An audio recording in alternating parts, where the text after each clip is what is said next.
Please see a doctor if you have TDS lasting longer than 8 years. Bill Maher and Joe Scarborough admitting they have Trump Derangement Syndrome, and they seem to be proud of it. Watch.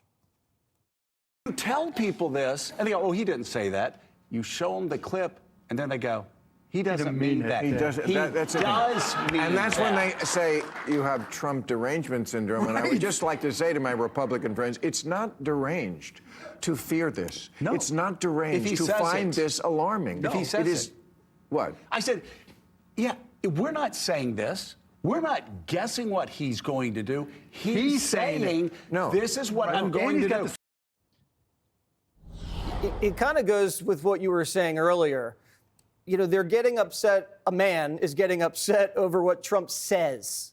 They can't step out of their own mind to see what's going on.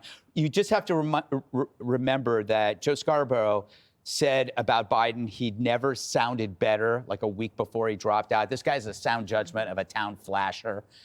These guys have to ask themselves, why is Trump more popular than ever, despite this danger that you alone can see and that 80 million other people can't see?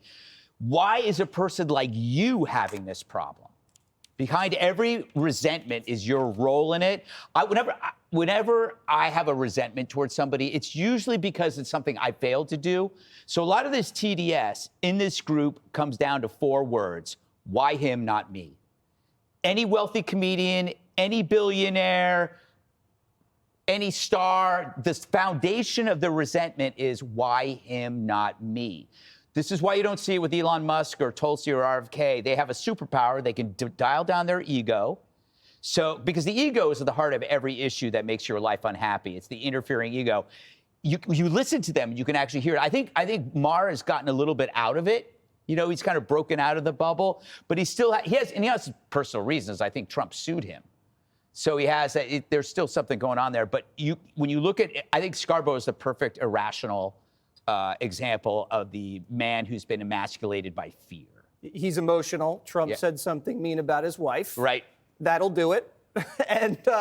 And Cuban also had a personal problem. Mm-hmm. It just seems to be emotional, personal issues with another guy. Well, billionaires like to compare themselves to one another. It is the funniest thing watching all these billionaires. But I would say this. If you're a Democrat, wouldn't you much rather listen to James Carville? Because he'll at least will say, here's where your problems are.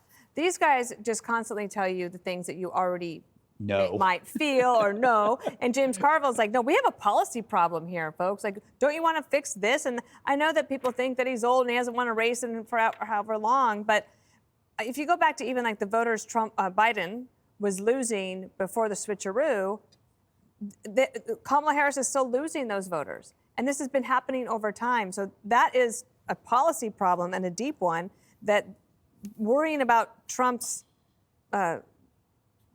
targeting political opponents is not going to get them there. Plus, the other thing is, this DOJ targeted parents of school board at school boards meetings, and also they let these protesters just harass and threaten the Supreme Court justices for months, and they did nothing about it.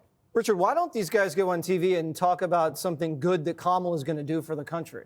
No, I think they could do that. Listen, I'll say this. I think where the social media companies made a mistake was they deplatformed Trump after January 6th. So it's hard to make this comparison. Look at what he said, look what he did. I think if he was still around, if news networks covered all of his rallies and you listened to 90 minutes of him talking, you would say, whoa, there is something really wrong here. Maybe Vice President Pence and Vice President Cheney and General Mike Milley and Ambassador Bolton are right when they say we shouldn't put this guy back in the Oval Office. Judge Janine. The Wall Street Journal had a great piece, an op-ed piece on the fascist meme. They say fear of fascism would have more credibility if Democrats didn't abuse the powers themselves, referring to what happened with the Russia collusion thing, finding out that Hillary Clinton paid for, the document, and then trying to take the Donald Trump off the ballot. No fewer than 5 lawsuits. The New York Attorney General running on the ground that she'd keep Donald Trump out of office. I mean, the fascist thing is just not working. All right. Click here to subscribe to the Fox News YouTube page to catch our hottest interviews and most compelling analysis. You won't get it anywhere else.